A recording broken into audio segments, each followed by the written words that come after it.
अच्छा, अब ऐसा करते हैं कि ये देखते हैं कि यदि किसी सैटेलाइट की वेलोसिटी वेरी करती है तो उसका जो ऑर्बिटल पाथ है वो किस तरह से वेरी करता है। ठीक है, तो यहाँ पे जैसे कोई भी एक प्लैनेट हमने ले लिया, जरूर नहीं अर्थ है ना, कोई भी एक प्लैनेट, और फिर उसके बाद में एक सैटेलाइट को हम किसी रॉकेट के थ्रू जो है मतलब इस हाइट तक हम लेकर के गए, है ना। अब इस सैटेलाइट को अलग अलग वेलोसिटी देंगे अपन और फिर देखेंगे कि इसका ऑर्बिटल पाथ जो है वो किस तरह से वेरी करता है। तो अच्छा, किसी भी सैटेलाइट की जो एस्केप वेलोसिटी है वो अपन ने क्या निकाली थी, √2gr।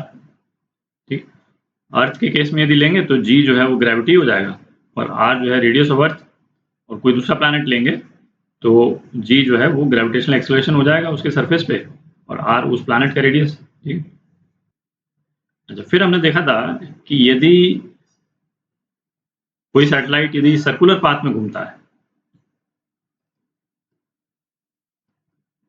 यदि उसका पाथ यदि सर्कुलर है तो उसकी ऑर्बिटल वेलोसिटी जो है वो क्या आई थी, √gr। g और r के सेम वैल्यूज हैं जो ऊपर एस्केप वेलोसिटी में अपन ने डिस्कस किए अभी।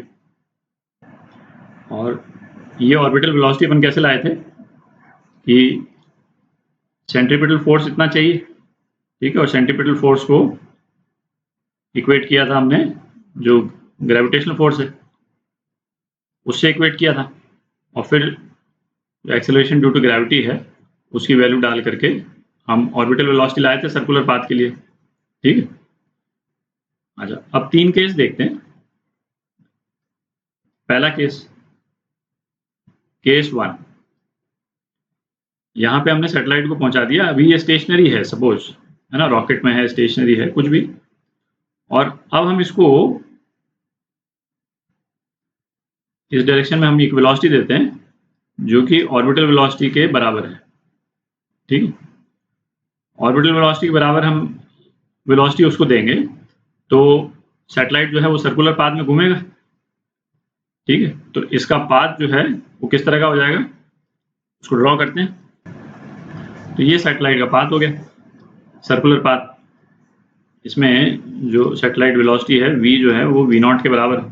तो केस 1 हो गया v0 के बराबर, और इसका पाथ अपन यहाँ डिस्कस कर ही चुके हैं। ठीक है, तो ये तो डिस्कस हो गया। दूसरा केस देखते हैं, केस 2।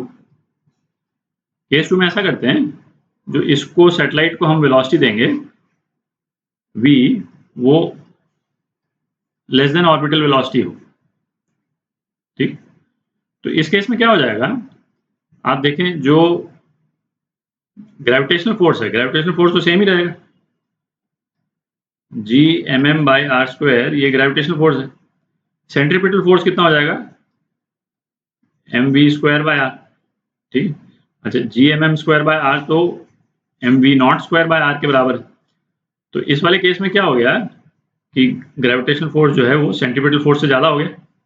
देख रहा है, जो v जो है वो v0 से कम है। ठीक है, तो इस केस में क्या होगा कि सैटेलाइट जो है वो अंदर की तरफ पुल हो जाएगा। ठीक है, तो सैटेलाइट का डायरेक्शन जो है वो कुछ इस टाइप का हो जाएगा, है ना। अपन ने v वेलोसिटी इसको दे दी जो कि v0 से कम है ना, इस टाइप का हो गया। तो ऐसे केसेस में सैटेलाइट जो है वो इलिप्टिकल पाथ लेता है, और ये जो डिस्टेंस है, इनिशियल डिस्टेंस जो भी प्लैनेट के साथ में, वो जो इलिप्टिकल पाथ में सैटेलाइट्स के जो 2 रेडियस होते हैं, तो उसमें जो बड़ा वाला रेडियस होता है जिसकी वैल्यू अपन ने ये ली थी, है ना, ये वाला जो रेडियस है r, वो इसके बराबर हो जाएगा। तो सैटेलाइट का पाथ कैसा हो जाएगा, उसको एक बार ड्रॉ करते हैं। तो सैटेलाइट का पाथ जो है इस तरह का हो गया, और ये अपन ने उसको इनिशियल वेलोसिटी इस डायरेक्शन में दी थी। ठीक है, अब तीसरा केस देखते हैं, केस 3। अपन जो सैटेलाइट को वेलोसिटी देंगे वो वेलोसिटी जो है वो ऑर्बिटल वेलोसिटी से ज़्यादा दें और एस्केप वेलोसिटी से कम देते हैं। ठीक है, क्योंकि एस्केप वेलोसिटी या एस्केप वेलोसिटी से ज़्यादा वेलोसिटी दे दी तो वो इसके जो ग्रेविटेशनल पुल है प्लैनेट का, उसके वैसे ही बाहर चला जाएगा, तो ऑर्बिट में तो रहेगा ही नहीं वैसे भी। तो इनफैक्ट केस 4 में पहले ही लिख देता हूँ, केस 4 वेलोसिटी ग्रेटर देन या equal to velocity of escape, तब तो नो ऑर्बिट। ठीक है, ये तो क्लियर ही हो गया। v से ज्यादा वेलोसिटी दे दी तो फिर ऑर्बिटल पाथ में रहा ही नहीं, वो तो है ना एस्केप ही कर गया। अब ये वाला जो रेंज हुआ तो इसमें क्या होता है, इसमें आप देखें तो इस वाले केस में क्या होगा कि जो सेंट्रीपिटल फोर्स है वो ग्रेविटेशनल फोर्स से ज्यादा हो जाएगा। ठीक है, क्योंकि v जो है वो ऑर्बिटल वेलोसिटी से ज्यादा है और ये तो कांस्टेंट ही है। ठीक है, तो इससे ज्यादा हो गया। तो इससे ज्यादा हो गया तो इसका मतलब क्या हुआ कि ये सैटेलाइट जो है वो सर्कुलर पाथ के बाहर ट्रैवल करेगा। जो इसका जो ये पुश हो गया यहाँ पे है ना, तो ये v जो है वो ग्रेटर देन v0।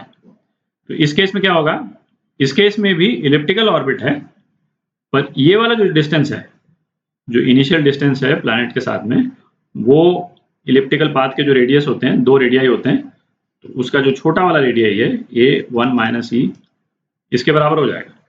ठीक, और ये इलिप्टिकल पाथ कैसा होगा उसको एक बार ड्रॉ करते हैं। तो सैटेलाइट का ये पाथ हो जाएगा, ये ब्लू वाला पाथ जो अपन ने बनाया। ठीक है, तो यहाँ पे v जो है वो v0 से ज़्यादा है। ठीक है, तो ये केसेस जो हैं ध्यान में रखें, और है ना, इस पे भी अच्छा क्वेश्चन बन सकता है, और अपन करेंगे एग्जांपल्स में, है ना, इस पे भी क्वेश्चन करेंगे। अच्छा, इस टॉपिक पर डिस्कशन खत्म करने के पहले एक चीज़ और देख लें। ये जो केस 2 जो अपन ने देखा था, ठीक, तो अब इसमें क्या है, जैसे इसकी v वेलोसिटी जो है वो अपन 0 भी कर सकते थे। ठीक है, तो 0 करते तो क्या होता, क्योंकि 0 भी जो है v0 से तो कम ही हो गया।